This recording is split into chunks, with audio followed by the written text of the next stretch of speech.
I don't design clothes. I design dreams. A quote by Ralph Lauren that brilliantly describes my next guest. I'm Candi, and this episode of the Backstage Pass is with fashion goddess Sibu. Sibu has created a storm in the fashion industry as a catwalk model, designer, and creator of Jaded Life Collective, giving talented designers a chance to shine. Sibu has worked with icons such as Grace Jones, Kate Moss, and Naomi Cambell. Sibu also has showcased in London Fashion Week, is involved in the British Fashion Council, and in the process of creating a fashion film. All very, very exciting stuff. I absolutely loved this chat. Aside from Sibu being so enthusiastic to the point that with their passion, the table took a beating. We had such a laugh drinking prosecco. And I must also mention that we had Sibu's business partner in the studio and was a brilliant addition to the show. Now that you're prepped and eager, let's get on with the show.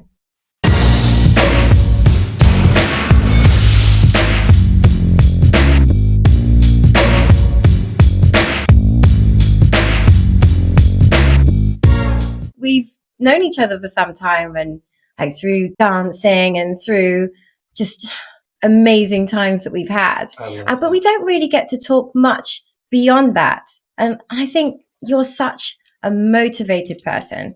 And certainly the impression I get is it's the sky is the limit, like and beyond kind of mentality, you know? But what is your motivation in what you do? Well, funny enough, when you say the sky is the limit, that's my other persona. I think there's a resilience in knowing yourself, you know, and when I say persona, it isn't some kind of a, you know, I was always born as a man with a woman's soul. So when I embraced that femininity and that masculinity, you know, they were fighting each other. But when I said, guys, put your wall to just stop the fighting, you know, the war must end. We have to coexist in this body. And when you live authentically, it's really hard not to be thankful. And that really shows in everything that you do. Yeah, definitely. Yeah. And I think that's possibly my hack in this, in trying to answer your question. Yeah, I actually really love that you said you were kind of at war with yourself and they just had to say, relax, let's just, you know, just work through this together and just letting that go. That's a really nice way to look at it, to coexist. Your soul with your body. I think that's really lovely. I mean, and also, you know, we're of that age, which is, you know, these young kids have got it so hard or good if you look at it in both dualities, because on the one side, they get to be like, what's your pronoun? Oh my God, if one more kid asks me that again, I'm a goddess, damn it. I love it. Yes, I'm a goddess, damn it. But, you know, also on a serious note, you know, we didn't have that when we were growing up. We weren't even allowed to talk about these things, you know. No. And so we would push them into the furthest, darkest parts of our emotions. And they lash out in horrible ways. And so one has to deal with it. And, you know, I've had to, like I said, you know, find that balance. Yeah. Do you think that's something that's slightly lost at the moment, is finding the balance with your true self, that you're putting labels on things, restricting yourself to things, you know, just being like the soul and the body, like you said, amazing. I love it. I think that we are so lucky because we are above and below. And we're in that middle area. So we our generation, our parents' generation, and our kids, the young people behind us, they have to deal with so much because that's the identification is a pronoun and not something you live with and go through and be, you know. So of course, we're saying you're this, you're that. We respect everyone's pronoun. If you associate yourself as a zucchini, go ahead, babe. But as long as if you're not hurting anyone, then it's all good. And I think you want to be treated the way you treat others, you know, and I think that's a selfless way to be. Definitely. So how did you get into the world of fashion? Ooh la la la. It's the way that we do when we're doing our thing. Yo, babe, I've always done my thing, babes. You know, I actually got, funny enough, this is going to blow your mind. We had a luncheon with Kate Moss yesterday. Yes, my mind is blown. And the first thing she said to me was like, babe, I remember when I saw you at 20 years ago, Cape Town, Richard Branson opened Storm Model South Africa. And my brother and myself were the first black people in the agency. And we're in Africa, you must imagine. Wow. You had the likes of Naomi Cambell, Linda Belangista, Kate Moss, Marcus Gelinkenberg. They were all at the opening, and me and my brother went. And we were so wet behind the ears. And I just remember, I can't really say this part, but some certain people walked out the bathroom, and I was thus knew, whoa, there's something else going on in this world. Oh. And we had that amazing conversation, that catch-up conversation. So that really was my inception, modeling. Straight out of high school, was walking. My idea was always going to be studying fashion or something like interior. And then the modeling kicked off. 16 years old, walking down the street, some more guy was like, what a perp, what a perp. Me and my brother like right away. And then the next thing he was at the house. And then, 3-4 days later, we were at Storm Models, signed. And walked 2-3 months later, I was doing catwalks in Milan, in London, in Paris. And just transformed my whole life. But I knew I was one of those models that was so annoying because I'm like, the seam isn't finished.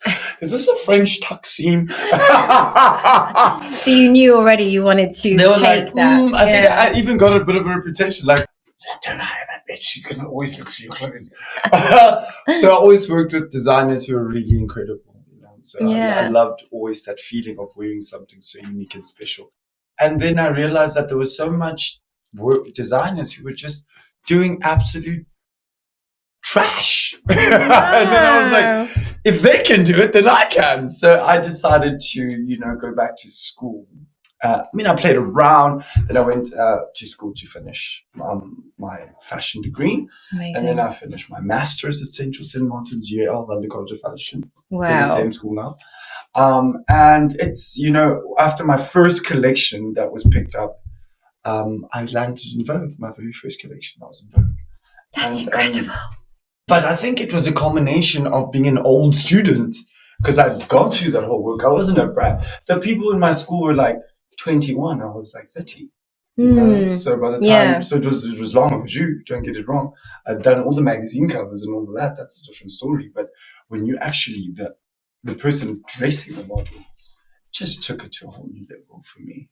And for the grace and for my ability and my craft, really took it seriously. Then the pandemic happened, and then, people can't afford £500 jackets. I can't even afford my own jackets. No, me neither. I'll do it, but it's like beans on toast for the next week.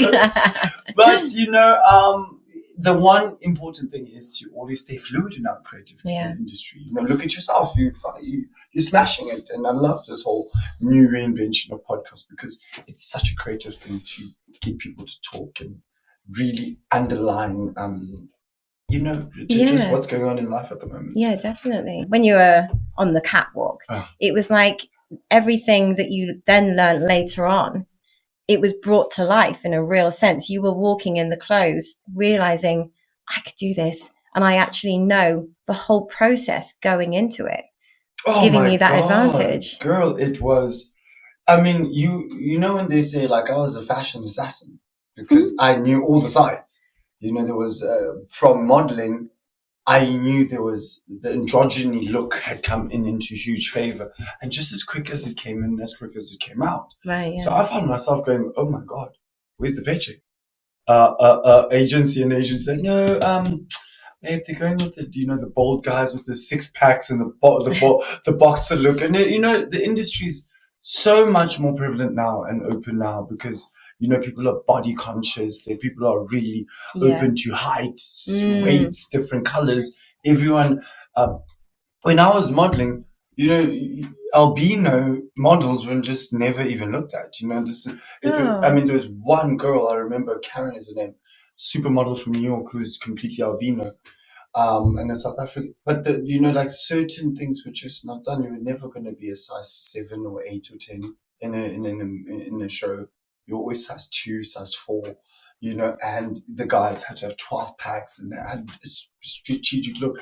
I remember doing Jean Paul Gaultier and they had 200 models And there were 2 black people, me and this bald guy, and 1 Indian girl and 1 Chinese girl. And there's the variations of blondes, reds, brunettes. Oh my So, gosh.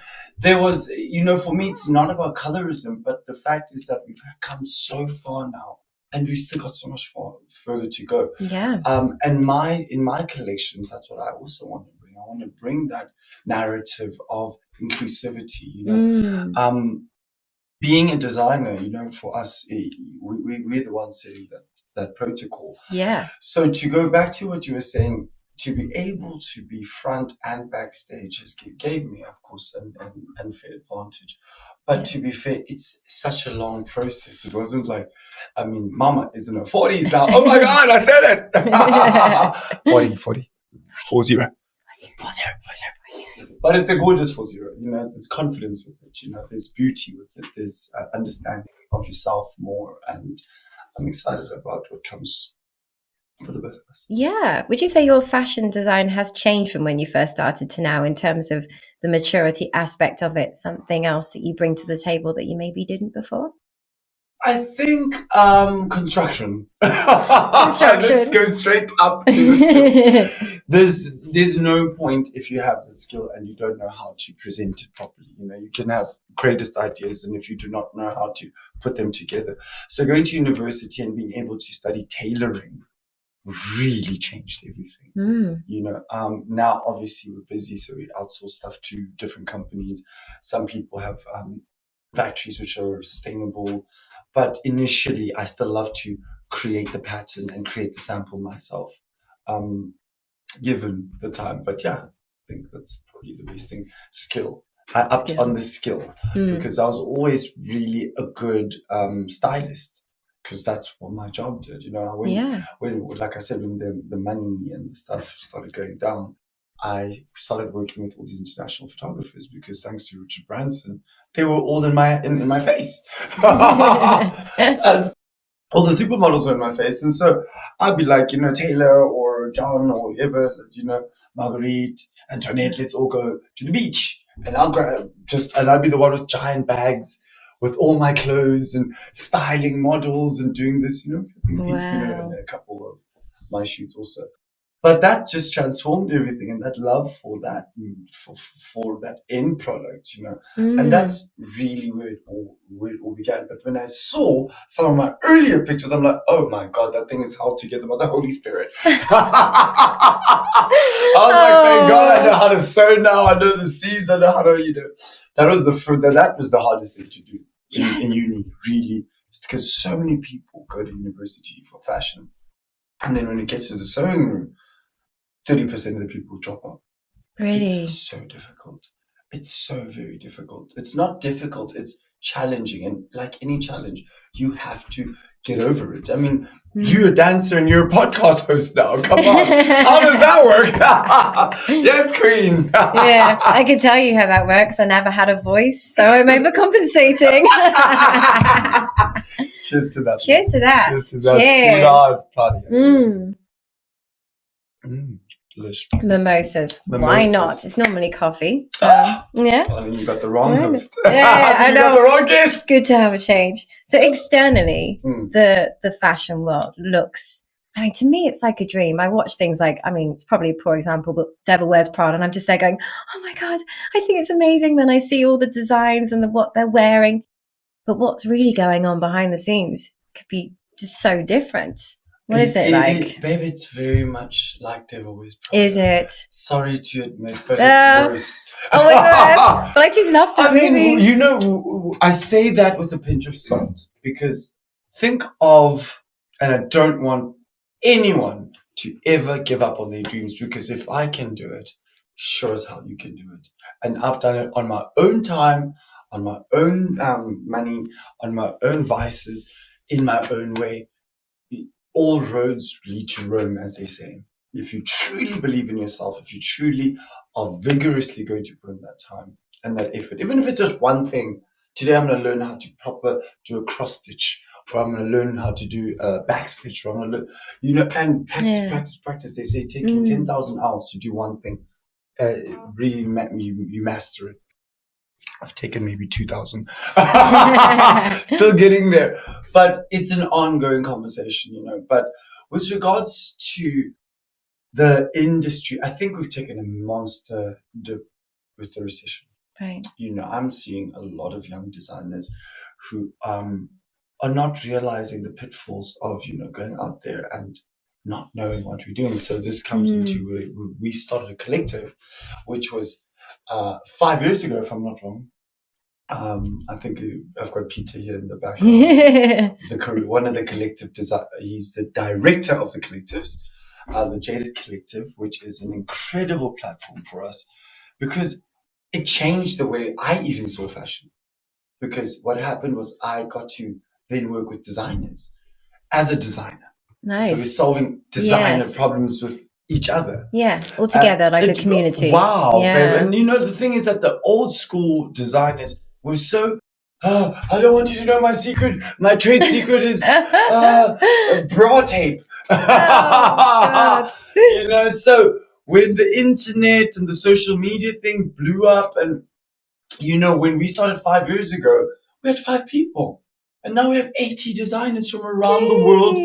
Designers who have worked with Beyonce. Oh my people God. working with Obama. Wow. People in Vogue. Wow. People got reality TV shows now. And so we've structured this collective so much so that I'm now struggling as a designer to even keep up with the design because of what's happening with the collective. Because we work at the British Fashion Council now, working with London Fashion Week, now working with a myriad of sponsors. And to put that all under one roof, it's so incredible to see big businesses.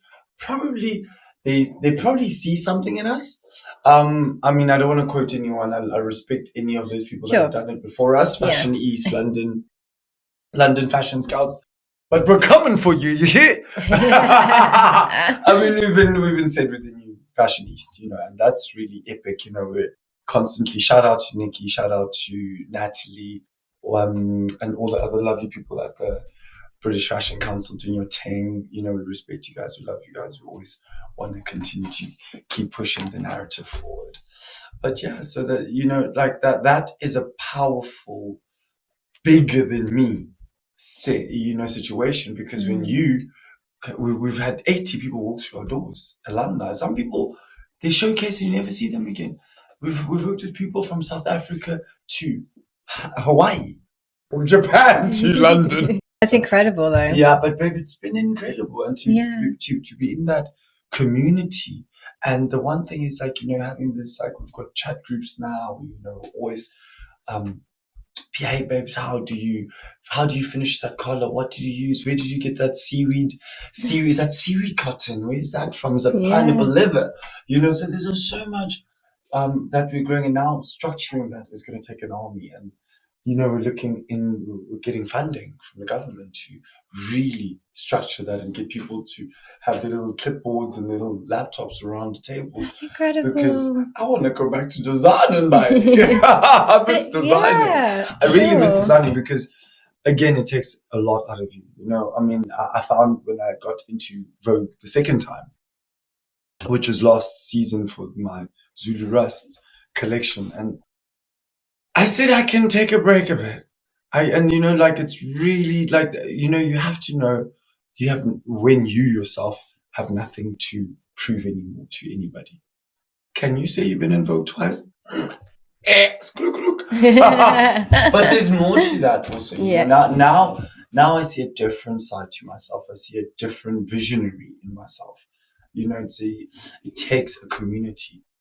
Today, ironically, I just got an email from a really happy dad about his son who's 19 from France, who's just started his brand new label. Babes, when I tell you his samples blew my mind. His samples, and the dad's like, do you really think that my son is very creative? And I said, Papa, the fact that he has you is going to be a smash hit. And look, this is why we started the collective. And if it means that sometimes as a designer is to look further and look deeper and understand that we're not in the days of Gucci when they started, or the days of Yves Saint Laurent when everything was still in black and white. Not that you. Yeah. I don't know why they always put that kind of black and white, but you know what I mean. It was a smaller pool of things. Now, realistically, there are 300 designers. Just to give you numbers, 300 designers coming out of fashion institutions per year, and 1% of the 300 make it. 1% of 300. So the numbers are staggering. If you're going to go at it alone, you have zero chance of making in the fashion industry. First of all, you've got to know all your service providers, from your hair, your makeup, your stylist, your da-da-da. Then let's not even talk about your business management skills. You know, you need to have all your accounting, all your logistics, all your procurement, all your fabrications, all your colorations, all your seasons. The fact of why we started the collective was because when you look at it like that, the most successful designers are the ones that throw a shitload of money at it. And if you look at someone, God bless, I love Victoria Beckham, she's still throwing money at the situation, you know. And so it's one of those things. So when you hear about Charles Loverboy, or you hear about Paris Reed, there's like he's literally the 1% of people that go on to go do that. And where does it? And my thing is, why we love the collective is we are literally coming in like assassins, going, you need to give people platforms. You need to give. Why are no super brands? Where is Vivienne Westwood in Paris? Where's Alexander McQueen? Where are all these super brands that we used to have at home here? All of them are showcasing in Paris and New York. Victoria Beckham's New York. You know, so we are now lucky to have London as now the young designer hub. So we're in the right space. Definitely, yeah. So we're cooking, baby. We're That's cooking. amazing. And we're making it hot. So let me understand. Like, I want to make sure that I'm understanding right. So back in the day, fashion designers, it was quite a lonely role, but now it's becoming much more of a community. You know, that's something that you're making happen and giving people more chances. But I love that, you know, you're surrounded by other designers. You're all helping each other to actually get the bar raised all the time, aren't you? It's ecstatic and exciting and exhilarating when you work with someone that inspires you and that is next to you. Not above you, not below you, but next to you. Nicely put, so we can actually tennis ball match with each other. Oh my God, when we do London Fashion Week, backstage, Peter will tell you, you will have 7 designers with their whole stations, with their workers, with their we have the whole teams. So they'll have their own stylists, their own dresses. They'll have all their models with their pictures, you know. And so when you go through their clothes and you realize that because we curate every show, so a person will be doing denim couture and somebody will be doing leather. Somebody will be doing sustainable cotton. Somebody will be doing silk. Somebody will be doing couture. So we always make sure you're staying in your own lane. Okay. No one is going to come with bridal and then somebody's doing bridal because not that line. Fair enough. Yeah. So everyone that jumps on board, we're going to say, okay, cool. So we've got a very gritty, high fashion menswear. Then we have somebody who's doing only for transsexual people, you know. And so when we create, and then when the conversation sits down and we're all sitting around the round table, before we do the walk towards London Fashion Week, you really get that catharsis of how people got there and their own journey, but we all got here together. Some people may be stocked in 13 shops around the world. Some people may only be online. Some people may just be starting out. Some people may be selling out of a boot. Some people. So our criteria is really the craft and your business. Because if you don't have a business, we're here to help you. We're not here to say goodbye. We're here to say, okay, where are your cracks? Okay, you don't have distribution. How do we get your distribution together? Let's get you together with the London Small Business Centre, or let's get you together with Woolworths, or you know what I mean? So that's where and that was just a way of conversation when we started the collective. Like, girl, where do you get that shirt, girl? I got it from this guy. He sold it under the bridge, girl. Then take me to that bridge. Come on, let's go, bro. So how did it get started, the Jaded? The Jaded Collective, we were 17 designers that did the Vogue show. when we finished our university. And out of the 17, I opened the show.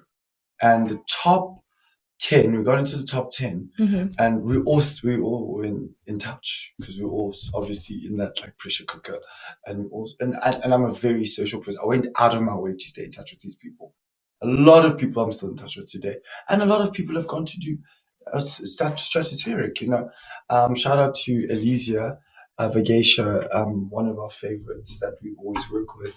You know, she's got now her own thing in, what is it? Selfridges. No.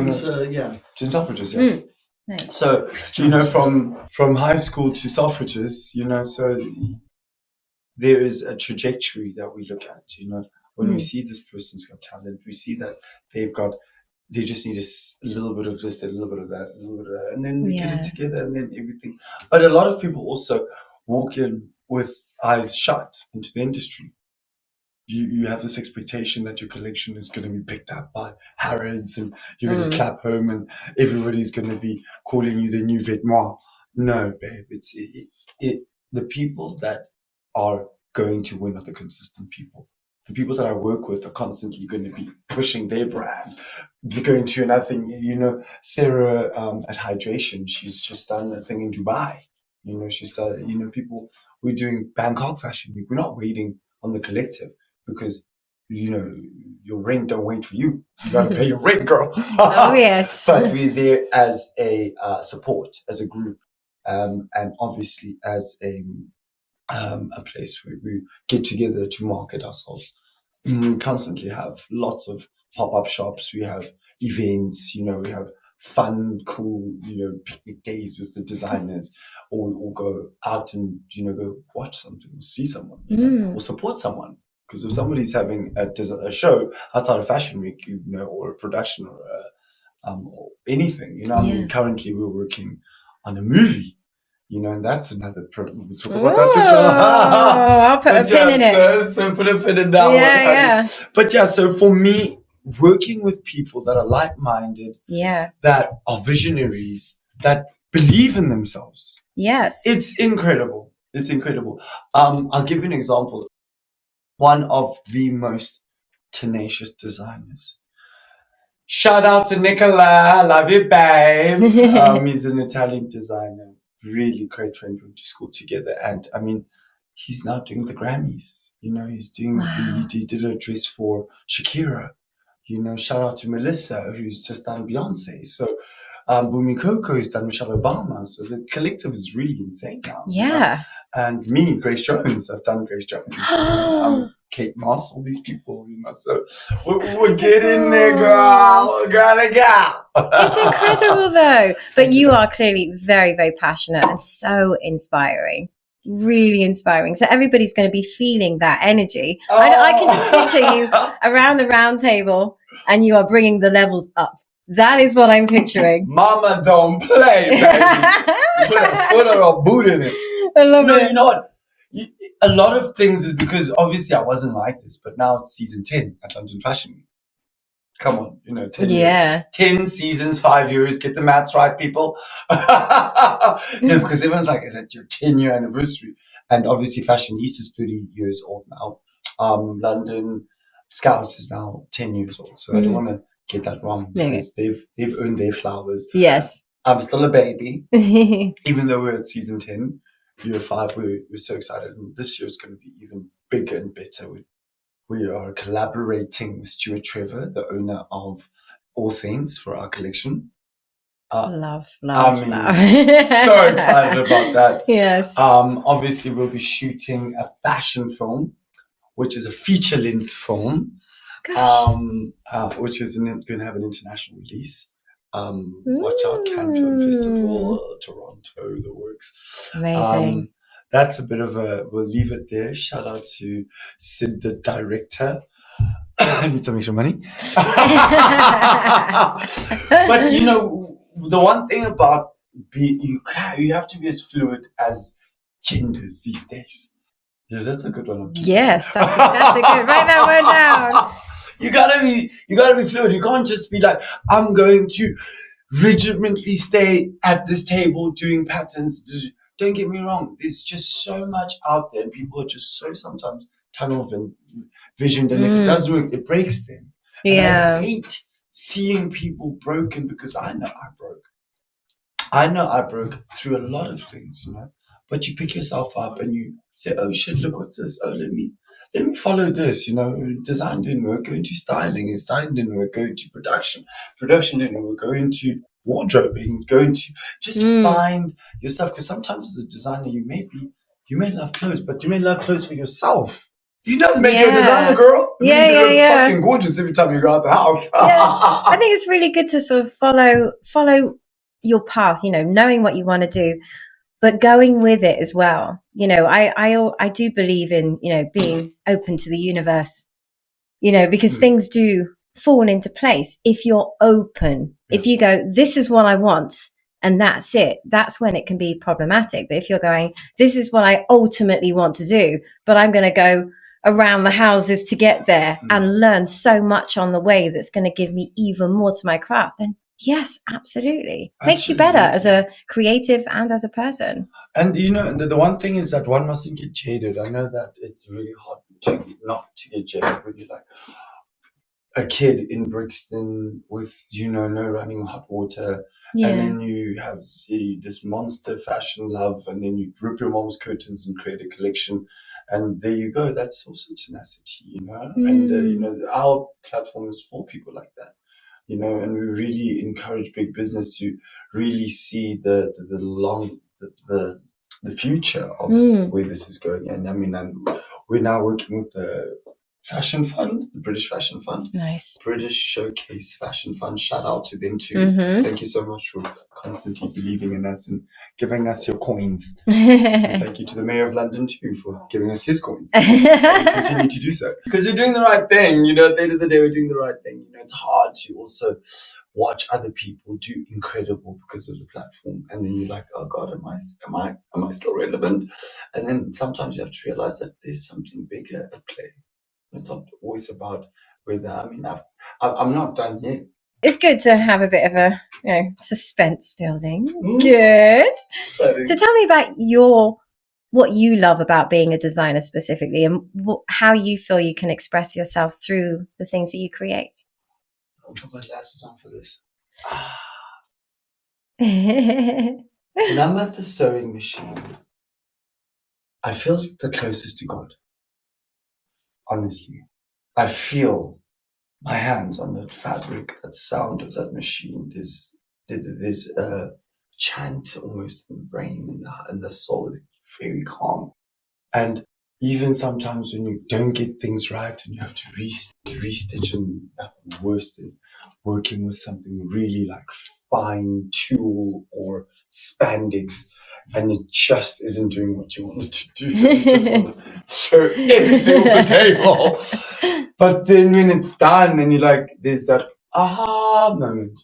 And I absolutely live for that. And with the collective, unfortunately, I haven't had that moment so much because I'm so busy doing all the admin, planning, meetings, funding. And now I'm so excited because I'm now actually being pushed up against the wall by Stuart, to get your shit together, because you're a designer too. We need to get into all those magazines and get into the next level also, So it is very exciting. But to answer your question, my most profound moment is when I'm silent and sewing. It's just a beautiful part, and I think anyone who is on that level of design and you get past the, I hate sewing part, you actually love it. Because when you see that final thing, when I made my first 3-piece suit, I was just like this. I stayed at it for days. Like I was like, I made that, and then I opened the show with it, and I opened the show, just dropped my heart, killed it, I smashed it. That's amazing. Thanks. But it's just like I really, really felt your emotion with that, and like the sewing machine almost making that sort of chant, the sounds that you really took me there. You honestly did. I was just there with you, and it must be very emotional when you're creating something that is just, it's yours. From the pencil touching the paper to seeing it in front of you. Oh my goodness. It's a level that I never even thought of until today. Just taking a quick break from this incredible chat. If you are enjoying my podcast, please hit the subscribe button. It only takes a second and has a huge impact on the show. I really, really believe this is a great platform for the performing arts. And the more people I can reach, the more positive changes can be made. Thank you all so much. All right, let's get back to it. I mean, we both come from dancing, so we know when you get when you get into that trance of that dance, when you're doing a choreography and everything is, all the makeup is on and all the outfits are on and everyone's good to go. So you get that I'm getting those goosebumps now. Also. Yeah, it's so good to see you. So you know that feeling when you're really being truthful, authentic, and I keep saying to all my many followers now, come on, we're gonna get to 50K. Come on, do it. On, guys. And then me next, hopefully. But yeah, it's incredible. But you know that feeling. Yes. And sometimes I do say to, and especially my business partner, Peter, shout out to him, he's in the other room. No, he's right here actually. But I also feel like it's so unfair when, and I want people to be galvanized by this. So go out there, go and shout, take it to the streets, take it to the man. Say, hey, what's going on? Why are we, the designers, why are the arts being still looked at as a secondary a skill or a secondary career? You wear clothes every day. Subsidize us more. I mean, soccer players are getting billions of dollars to kick a ball around. Put some more money in fashion. How is that kid in Brixton's mother who's a cleaner and that kid's ripped the curtains to make a collection and that mom says, you're wasting your time. And then he goes out and he actually finds out he is wasting his time. That's not fair. No, it's not. That is not fair. No. That person has a right because he's just as talented as all of them. Yeah. There are certain people that will always be just a bit touch different. Alexander McQueen. I'm so happy with John Galliano coming back with Margiela. The last collection was transcendent. Well done on him. I mean, forget about what happened in 2010. But you also, again, you're not. If somebody is genuinely sorry about the situation like that, you can't be. But I digress. I shall go back to where we were. I think it's really important that government, local government, your business centers, you look into those people, you look to those people and say, look, why are we not having, because people, there is resources out there. Yeah. You've got to go out there, you've got to kick those doors down, you've got to say, listen, I will, and trust me, eventually, we took 3 years before the British Fashion Council opened the door to us. We knocked at that door for 3 freaking years. Wow. Every freaking season. Hi, it's Sibu. Hi, open. Shout out to Barry who opened the door and we never ever left.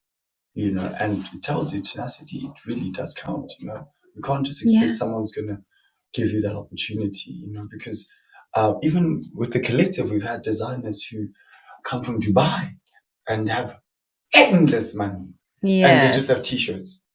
And I was like, babe, we're not going to put you on a stage of London Fashion Week with t-shirts. Sorry, mate.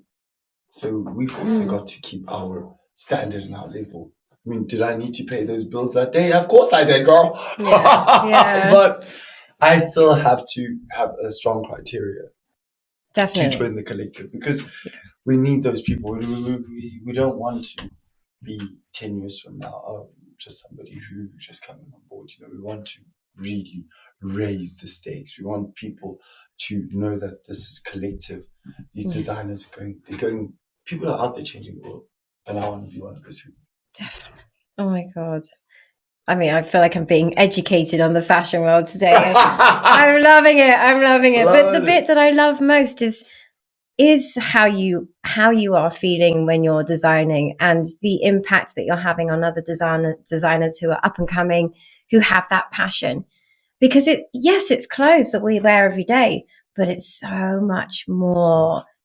I imagine, when you're making something, you just feel on such a high. It must be really good for your mental health as well. It just so many things that it brings to you. Yeah. Just being creative in general. I mean, I know you sort of made that link to dancing, but I do wonder if being expressive in dance has given you that little bit extra in terms of being expressive in fashion. Yeah, I think all of the things, because my one thing is that it's so crazy, from being a dancer to being a model to being a stylist to being a designer to being an actor to being an activist to being a fashion guru to being a savant. I mean, there's endless words, but it's all comes down to being a Sibu. It's being a you, it's being authentic to yourself. And, sometimes I have those days where I feel, oh my God, I'm one of the luckiest people on earth. I'm in the 1%, I get to have luncheons with very important, amazing people and then change people's lives. And if you look at it like that, not, oh my God, I had lunch with Kate. No, because she's still a person. She still needs to go to the bathroom like everybody else.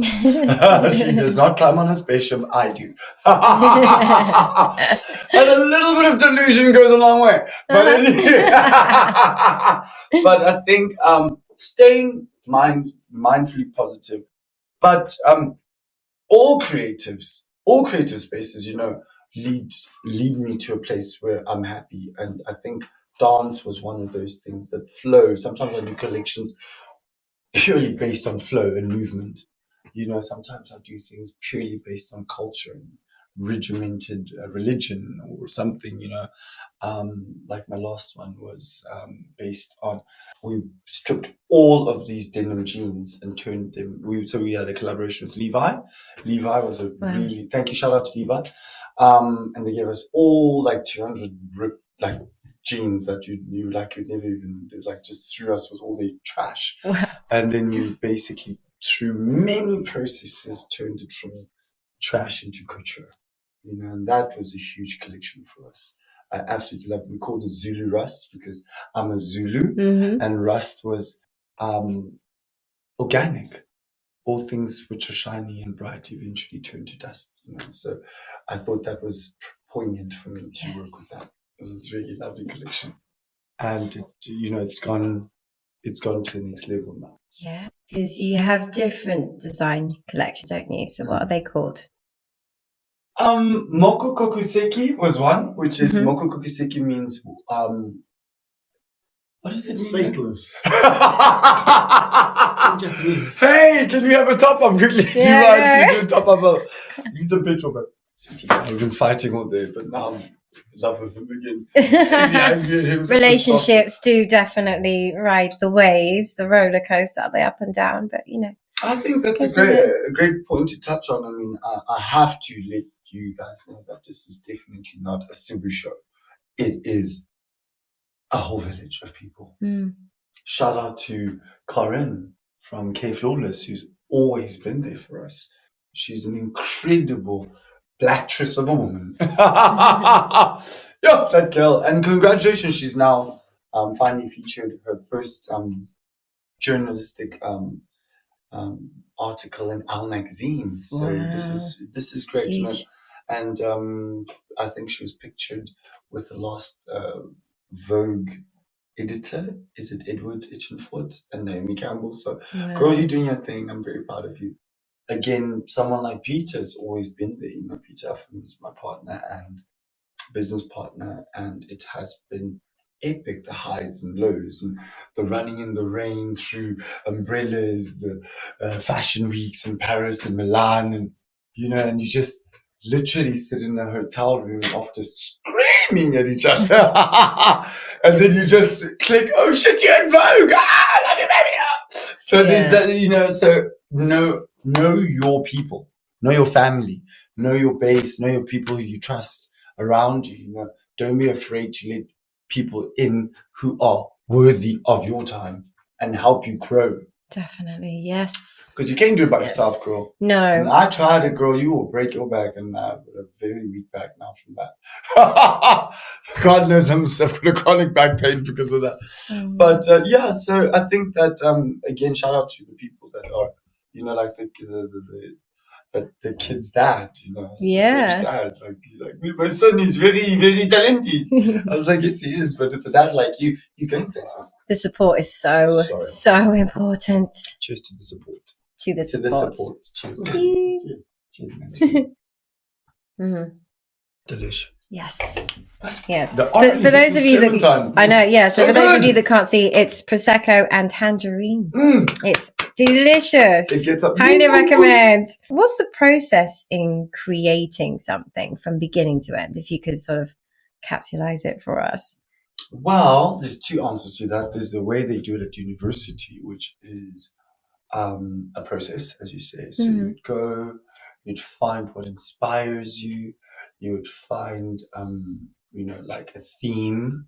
You'd find whether it's, for instance, go with architecture.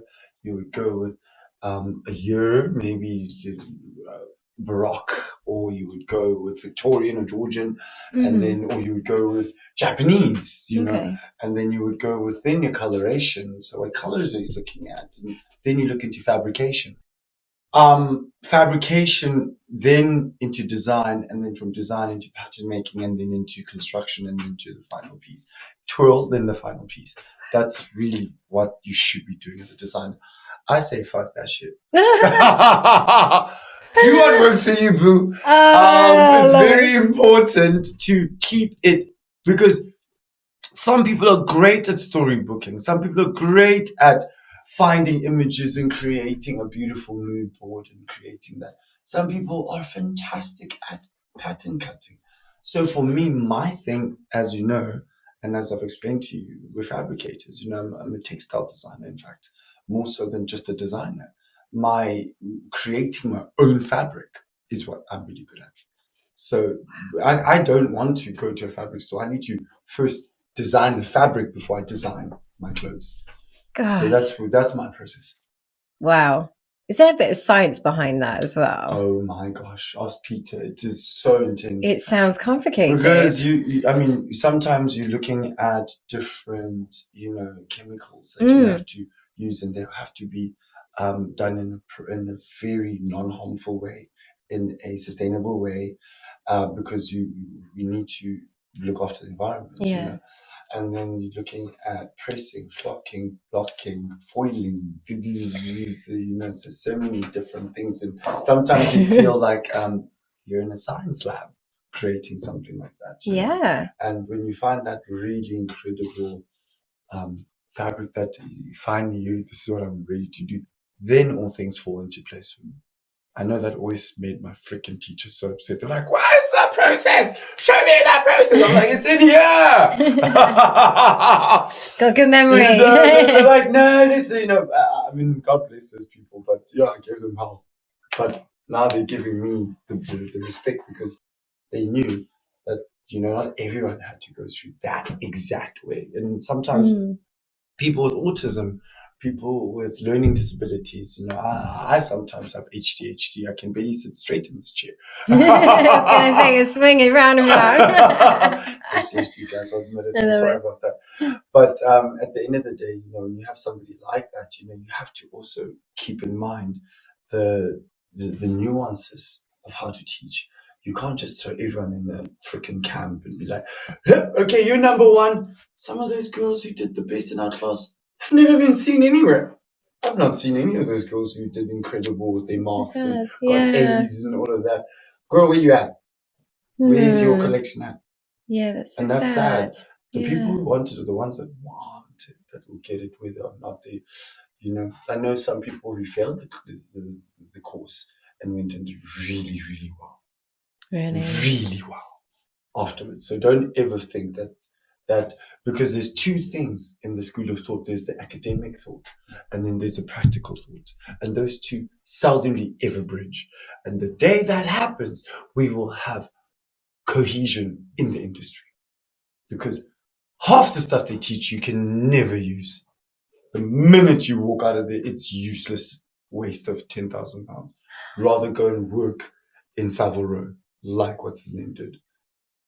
Alexander McQueen. I would suggest that rather. If I had it the way, I'm not ever knocking down any university. I love everyone there, and I thank all my teachers. Shout out to UAL, Central St. Martin's. I'm not. This is just my perspective as an older student. I had learned a lot of this stuff. I just needed to tick all the other stuff that I didn't need, and also there's partly a selfish thing, which is you get your little hat at the end of the day, and you get your little beret, and you're like, thank you. And I think I twerked on stage, didn't I? I twerked on stage, and I got my little black. What is this black thing's called, Peter? Come on, I got my little black gown and little hat, and I twerked. But yeah, so those are the two processes.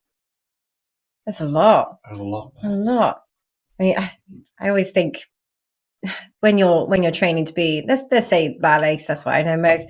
You're all learning to kind of be the same, and then you go into a dance company, and then it's like, well, be you, and you just go, oh, I kind of need to figure out who that is again. I've been so schooled, and now I've got to become this creative being. But that is the bit.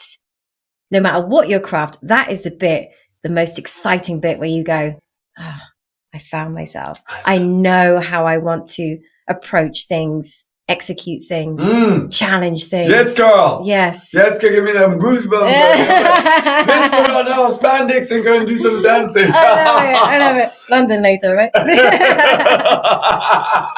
love it. I love it. But how do you handle the pressures of it? The pressures is really weird. I mean, time, I'm not really good at time, as you know. I was today. But I am an entertaining bitch. Anyways, you know what I'm saying. Keep that to a note. The pressures are always going to be financial.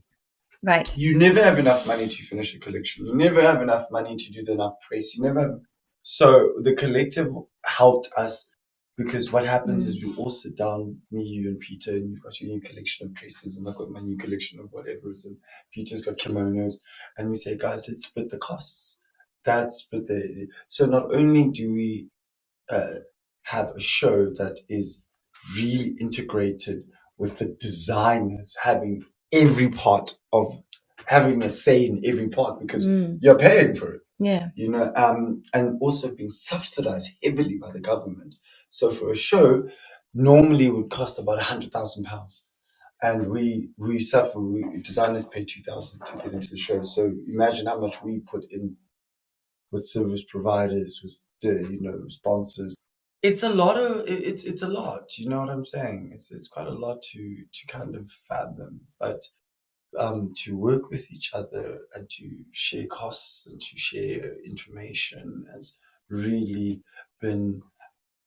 It's become a whole new tapestry for me of education, of learning, of insight, of human intelligence, of seeing how we all surviving. I mean, all these big companies are going into collectives now, and it's like, that's really weird.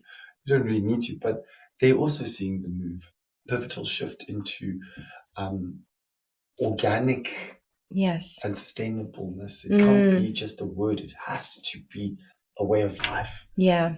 And we have to also acknowledge that, yes, we're all going to buy something from the Primarks, but then go to Primark and buy one thing and then mix it with something else. Don't go and buy the whole thing. Yeah. Girl, if you tell me you don't buy shit at Primark, you lying. No. Girl, you lying. Yes.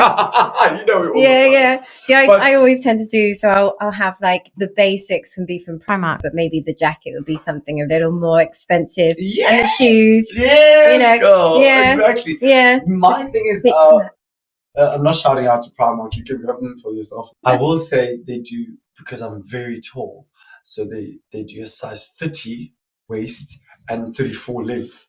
So that's a very skinny, long person. And so it's so hard to find that length anywhere. Yeah. I found it at Primark and I just get by my jeans. I only buy jeans at Primark. That's my go-to. I go to Primark for jeans and I go to Prada for hooker boots. I love it. I We'll love see what they it. look like, man. Oh god, that's so funny. So how do you get onto Fashion Week? Do they is it something that they sort of approach you, or you're just constantly banging at their door as well? Well, we banged at their door enough Yeah. until they open. But the process for designers is obviously you have to go to designer relations with the British Fashion Council, and then you do your application, and then they go through your. But they've got a vigorous application, Really? and you've got to be stocked in 13 shops. You've got to have international press. You've got to. So that's ridiculous. Ooh. How is anyone on earth starting a brand going to get into that unless your dad and mom own half of Saudi Arabia? It's very difficult. So with us, because we've cut out the middleman, we're able to say, listen, show us your talent. Show me what you got. Absolutely. We don't really want to know if you're stocked in Japan or. Yeah. It's amazing if you do. Mm-hmm. It's only just another tick on the box. And Yes. we love that. But the criteria is innovation, is design, it's inclusivity, it's diversity, it's technology. Those are the 5 criteria that we have. Yeah, good criteria as well. Because how is anyone going to make a stamp on the industry? Going into the it's just like how is that kid who's just smashed like his collection? I mean, I know that we've got Central St. Martin's students that we're doing a thing now. We've got working with Central St. Martin's as a mini show. So they're going to be doing. So we only have 7 designers. So instead of having 7 designers, we'll take that one slot for the 7th design, cut it into 3, and have that will be the Central St. Martin's section. Just to give these kids a little bit of wake up, check out what's up, Yeah. I mean, the stuff you're gonna see on London Fashion Week. I'm excited. Hold on to your invisible pearls, girls. I will definitely come with you this year. Yeah, we will. Oh, amazing! Front row. Yeah, my mind will be blown. I do love fashion. It's not something that I got into, but really passionate about it, and I can see that it's just. You look great. Oh, thank you. Yeah. I do try. I do try. Hanging on to my youth. Is it hanging on to you? Yeah. Are you always full of creative ideas? Like, is there like a piece on the horizon, or is it? Do you have days where you go, I don't have anything? I'm not so young anymore, and I think that I get to the point where something literally has to. I think, let me be as honest and authentic as possible with that one. I think that's a really important question to ask. Anything inspires me. Like your shirt against the blue thing over there already gives me seafoam mermaids coming out of the cavernous hole. She's stranded on a beach with a seafoam dress, Sounds amazing already. Yeah. And then there's times when I just watch something and I'm like, wow, this is incredible. I love watching documentaries. That's my go-to. I love travel vlogs, and I love seeing other communities. I love traveling ourselves, going into Mexico. I went to Mexico and I was just blown away about all the Incas and all those people and the tapestries and all of that. South Africa also is another big one. You go to traditionally Durban. I was just like, oh my god, I need a container. I need to buy all these bead stuff. So there's like jacket, just beaded jacket. Jesus Christ, tailored to the gods. So the things like that. But normally, sometimes you have to really put ideas on paper, and sometimes I struggle to do that if I don't have that inspiration. But when I get going, I get going. But now I'm focusing on projects that are not 100% as linear as designing a collection. I'm now designing a collection for a movie. Yes. I'm doing collaboration for Levi.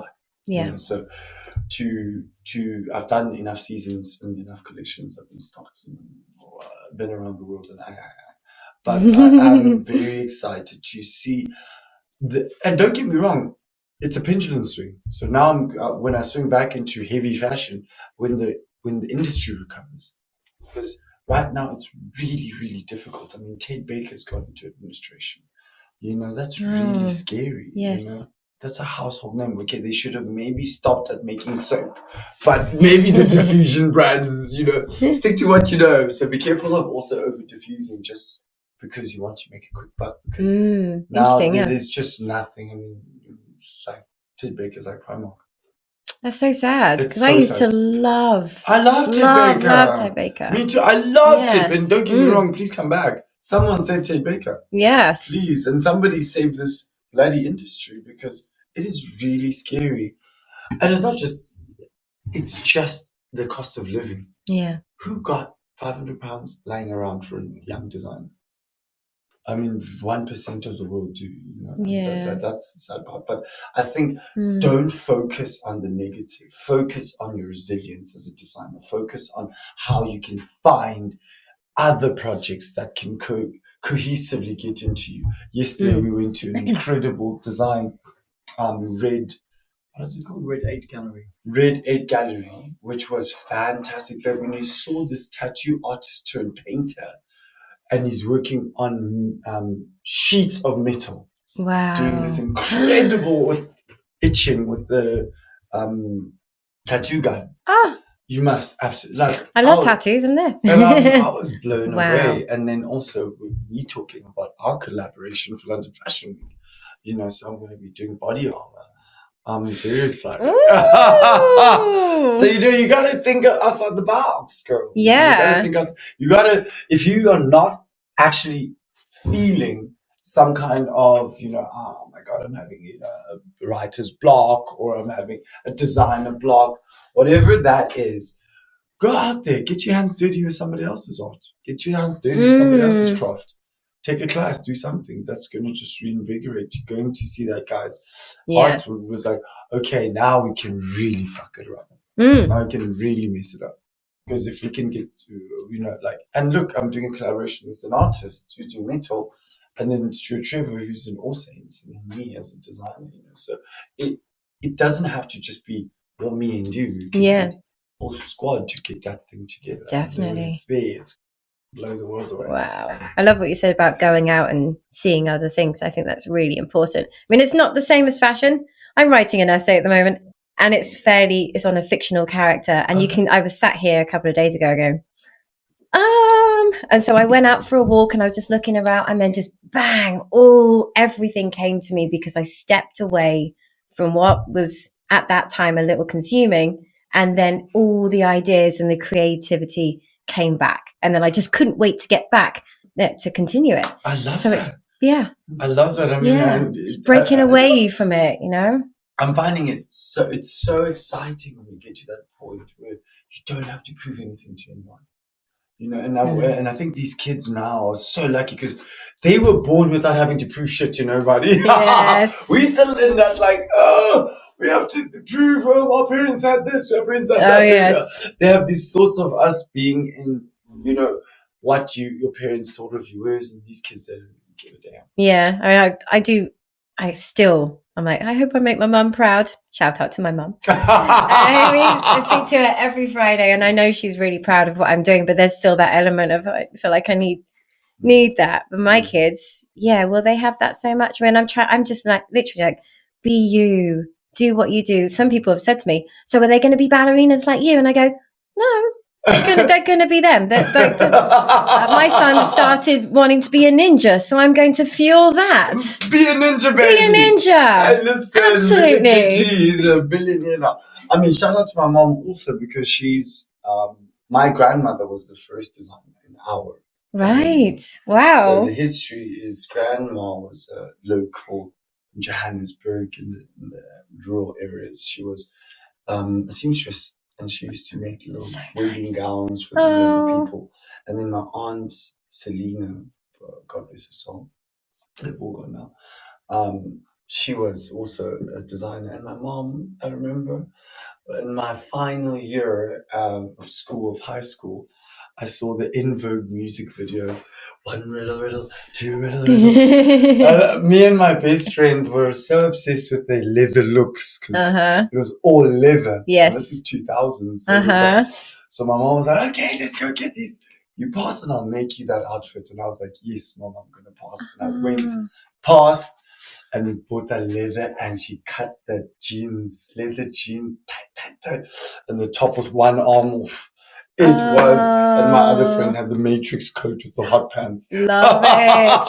Yes. So, shout out to the mom. My mom's a bit sick. She's in the hospital. So bless her. Thinking of you, Mom. Yeah. I love leather though. Sorry, I got a little bit stuck on the leather. I think it's all the years of Torture Garden or something. I just remember because I couldn't sew then. Yeah. So my mom had did you want to? I'm like, no, it's too tight. Okay, I'm pick. Okay. Oh my God. And then I remember they finished it 2 hours before my friends picked me up to the farewell thing. Oh my goodness. We arrived on the catwalk like. We looked like Charlie's Angels. It was so awesome. Wow. That's fantastic. Do you have any pictures I can see of it? Are there any pictures of it? There you go. Yeah. It's so funny cleaning up because I was in South Africa, but like a shed with that, with all the old like pictures, teddy bears, like a little wooden hut thing in the backyard under the trees. And we'd like go and maybe smoke some stuff there sometimes. And then we just decompress. And then we go through all of that stuff, and then we like found the top with just a simple bodice. Yeah. With a little bit of a Chinese Mandarin collar and one sleeve. And I was like, there was no zip. How did I get in there? Mom, how did I actually get into this thing? I was like cut out into it or sewn into it. I don't remember how I got into it. Oh, there was gosh. There was not even here. Wow. I was like, well, how did I get into it? Yeah, you must have been sewn into it. They used to call me Noodle, to be fair, when I was in school. I was so tight. I was so skinny, but maybe I just noodled into it. That's brilliant. What would you say is the most important thing to know about the fashion industry itself? Something that maybe isn't publicized as much. There are many other sides than traditional fashion. I found that out quite late. I knew, but there's so many other things. There's styling, there's production, there's wardrobing, there's being a seamstress, there's being a pattern maker, there's being, there are so many things. There's being a buyer. There's being, you don't have to necessarily rush into this, and then there's also the creative sides that could be digital. Now there's AI art, there's the stuff I'm seeing on AI. It's like, I'm embarrassed to even pick up a pencil because the stuff that is out there is mind blowing. So is that how it's going? It's like through AI design and then making it from there? I think in 10 years, there will be no pattern cutters allowed. There will be no reason to have a pattern cutter. So part of me feels sad about that in a way. I'm very sad about that. I'm very sad about that. Yeah. But I think the resilience of human tenacity is about what's next. That's how we are anyway. Yeah. So I know that there will still be people in somewhere that are going to be taking those, the old traditional way. I know there's still people in Savile Row that are using techniques from the 1800s, Gosh. And it's incredible. When I went in to see, shout out to Federico, when I went to his studio and I saw how, they're still using horsehair to bone the jacket. I'm like, where do you get horsehair from? Do you have a stable? Oh God, that's so funny. But there's definitely going to be a change, and AI is going to cut a lot of people's jobs away. But maybe also, if you look on the other side, give people jobs. Yeah. How? I don't know. Listen, I'm not God. Yeah. Yes, universe, do something. Yeah. And the final question. I was like, I know. So have you got any advice to budding creatives coming up that you've not said already? Ooh. Never give up, and never give up. Ever. Yeah, know what? If it's for you, it's for you, and no one will take it away from you, my love. with. And I think that is my mantra. There's times when my business partner and my partners held me and I'm in a fetal position on the floor because of some review or something that was not, negative or something. Yeah. And you have to dust yourself off and keep on trying again. Like the great late Leah said, dust yourself off and try again. Oh, yes. Dust yourself off and try again. You know what I'm saying, girl? Yes. So, being very, very strong and strong-minded, grow a very thick skin, you're going to go up against people who naturally want to not see you win because they're just so happy in their positions. Yes. But yeah. when you eventually, if you keep in mind that we're all human, we're all people, somebody shat on her, somebody pissed in her cornflakes that morning, and maybe come back another day. Little maybe come back every other day. Yes. And knock forever until she opens the door. But yeah, I think be tenacious. Have chutzpah. That's it. I have no words. I feel like I've been taken on a whirlwind into the fashion industry, and I'm like, I want to design something now. not to have it in a shop, but I just kind of want to put pen to paper and just see where it goes. Oh, baby, go for it. You have I'll help you with anything that you want. Oh, you're very sweet. But thank you so much for coming on my show. You have been exceptional. I've loved the energy. I'm buzzing. I'm really excited. Is it the Shams bag? Maybe it's a Shams. It might be. To friends and to creatives. Thank you so much. Thank you. Thank you. Oh my goodness. What an absolutely epic chat with such an insight into the world of fashion. 1% make it. That blew my mind. In fact, many things that Sibu said I found to be mind-blowing. There's so much someone curious about the fashion industry can take away from this. And even if you're not, some valuable lessons, life lessons.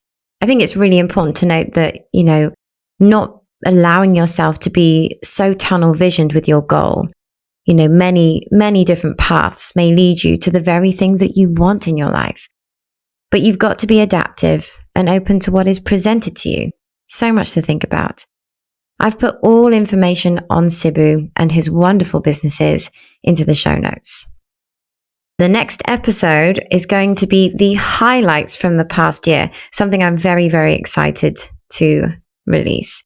It's going to be my reflections on each one as well, just talking through what I feel about them and what's motivated me and kept me going and what I aspire to achieve in the next year.